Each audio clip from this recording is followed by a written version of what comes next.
धनपत सिंह जी का मेरे गुरुजी से बहुत गहरा ताल्लुकात था, बताया करते। वो उम्र में तो बड़े थे मेरे गुरुजी से।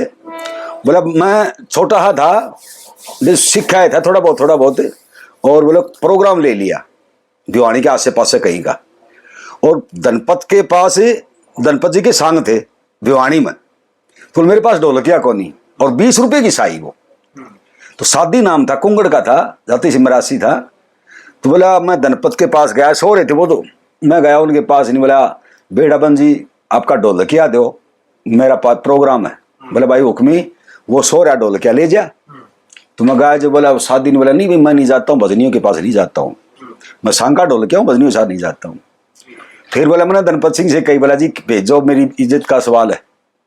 तो सादी ने बोला 20 रुपये लूंगा, एक रात के 20 रुपये में खोद रखा, 20 रुपये ढोलकिया ले। तो पंडित जी ने सोचा कि चलो इज्जत तो बचेगी, बोले मैं 20 दे दूंगा, तो मेरे गैल चाल ढोलक बजा।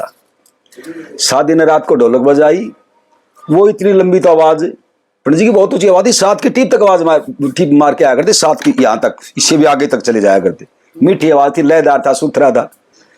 वापिस आ गया, पैसे भी नहीं लिए, 20 रुपये ने हिस्सा आया, वो हिस्सा ही लिया, रुपये नहीं लिए, जिन्हें खोले थे वो। सुबह जय बोलते ही दूध की बाल्टी आ गई, दूध पिया और सुबह सांग में चला गया। धनपत जी तेरे 3 सांग करवा दिए, 2 और करवाऊंगा, और यह ढोलक टांग दी, हुक्मी बामण उतरवाओगा तब उतरेगी, मैं नहीं जाऊंगा किसी के साथ, उसी के साथ जब तक मरा।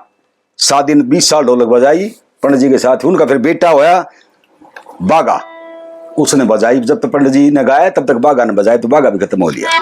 इसलिए धनपत सिंह से ताल्लुक था। तब ये धुन मिली है मेरे, उसी खाड़े में मिली है ना, बाकी ये धुन नहीं गाते।